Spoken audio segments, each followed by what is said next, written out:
સૌ બાળકોને જય શ્રી કૃષ્ણ. જય શ્રી કૃષ્ણ. જો લોકસભાની ચૂંટણી હવે આવી રહી છે, તો જેને 18 વર્ષ થયા હોય એમને મત આપવાનો અધિકાર હોય છે. 18 વર્ષથી ઉપરના હોય એ બધાને તમામને મત આપવાનો અધિકાર હોય છે. એટલે તમારા ઘરે કાકા હોય, ફોઈ હોય, પછી ભાઈ હોય, બહેન હોય, જેમની 18 વર્ષ ઉંમર થઈ ગઈ હોય તેઓને તમારા ઘરે જઈને કહેવાનું છે કે તમારે ફરજિયાત મતદાન કરવાનું છે. મતદાન કરવા અવશ્ય જવાનું છે. બોલો, કહેશો ને બધા ઘરે જઈને?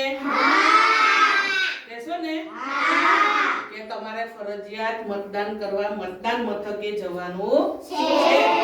તો તમારે ઘરે જઈ અને ફળિયામાં પણ અને ઘરમાં પણ બધાને તમારે પ્રચાર કરવાનો છે.